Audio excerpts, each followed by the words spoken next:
राधे राधे दोस्तों, आप सभी को सबसे पहले मेरी ओर से जगन्नाथ रथ यात्रा की हार्दिक शुभकामनाएं। आज मैं आपको जगन्नाथ यात्रा के बारे में कुछ जानकारी दे रही हूँ। अगर आपको ये अच्छी लगे तो मुझे कमेंट बॉक्स में ज़रूर बताना और चैनल पे राधे राधे ज़रूर लिखना। साथ में बेल आइकन ज़रूर प्रेस कर देना, जिससे कि आने वाली वीडियो का नोटिफिकेशन आप लोगों तक सबसे पहले पहुँच सके। जगन्नाथ रथ यात्रा का आयोजन कैसे शुरू हुई, जाने इस यात्रा का महत्व और इतिहास। जगन्नाथ रथ यात्रा का आयोजन हर साल उड़ीसा के पुरी में होती है। हर साल आषाढ़ मास के शुक्ल पक्ष की द्वितीया तिथि से लेकर दशमी तक रथ यात्रा का आयोजन होता है और देश दुनिया से इस यात्रा का दर्शन करने के लिए भक्त आते हैं।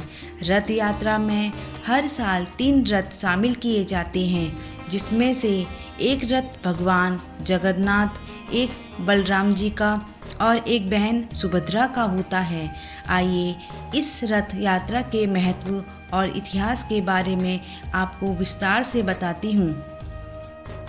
जगन्नाथ रथ यात्रा का आरंभ इस साल 7 जुलाई से हो रहा है। जगन्नाथ रथ यात्रा का हर साल आषाढ़ मास के शुक्ल पक्ष की द्वितीया से होता है और यह रथ यात्रा दशमी तिथि को समाप्त होती है।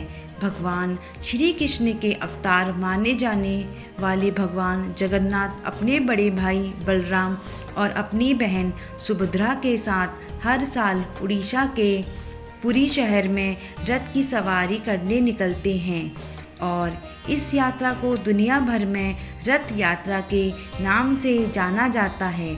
जगन्नाथ जी की रथ यात्रा में शामिल होने का पुण्य 100 यज्ञों के बराबर माना जाता है।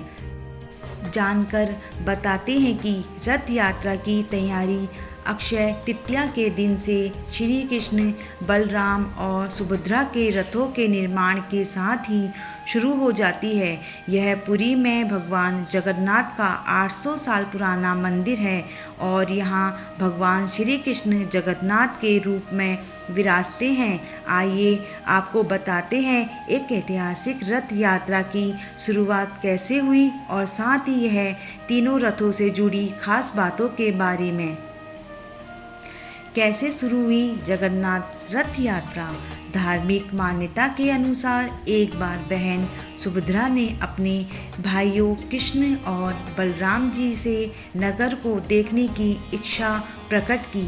फिर दोनों भाइयों ने बड़े ही प्यार से अपनी बहन सुभद्रा के लिए भव्य रथ तैयार करवाया और उस पर सवार होकर तीनों नगर भ्रमण के लिए निकले थे।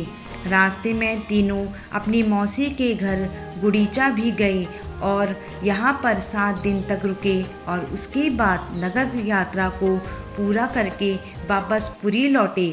तब से यह हर साल तीनों भाई बहन अपने रथ पर सवार होकर नगर भ्रमण पर निकलते हैं और अपनी मौसी के घर गुड़ीचा मंदिर जाते हैं। इनमें सबसे आगे बलराम जी का रथ, बीच में बहन सुभद्रा का रथ और सबसे पीछे जगन्नाथ जी का रथ होता है। जगन्नाथ रथ यात्रा का महत्व। भगवान जगन्नाथ और उनके भाई बहन के रथ नीम की परिपक्व और पकी हुई लकड़ी से तैयार किया जाता है। इसे दारू कहा जाता है। रथ को बनाने में केवल लकड़ी को छोड़कर किसी अन्य चीज़ का प्रयोग नहीं किया जाता है। भगवान जगन्नाथ के रथ में कुल 16 पहिए होते हैं और यह बाकी दोनों रथों से बड़ा ही होता है। इस यात्रा में कुछ धार्मिक अनुष्ठान भी किए जाते हैं। मान्यता है कि इस रथ यात्रा का साक्षात दर्शन करने भर से ही 100 यज्ञों का पूर्ण फल मिल जाता है। जब तीनों रथ यात्रा के लिए सज संवर कर तैयार हो जाते हैं तो फिर पुरी के राजा गणपति की पालकी आती है और फिर रथों की पूजा की जाती है।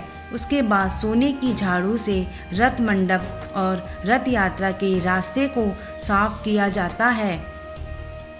हर साल इस मजार पर क्यों रुकता है यह रथ? भगवान जगन्नाथ का रथ अपनी यात्रा के दौरान मुस्लिम भक्त सालबेग की मजार पर कुछ देर के लिए जरूर रुकता है। माना जाता है कि एक बार जगन्नाथ जी का एक भक्त सालबेग भगवान के दर्शन के लिए पहुंच नहीं पाया था। फिर उसकी मृत्यु के बाद जब उसकी मजार बनी तो वहां से गुजरते वक्त रथ खुद ब खुद वहां रुक गया।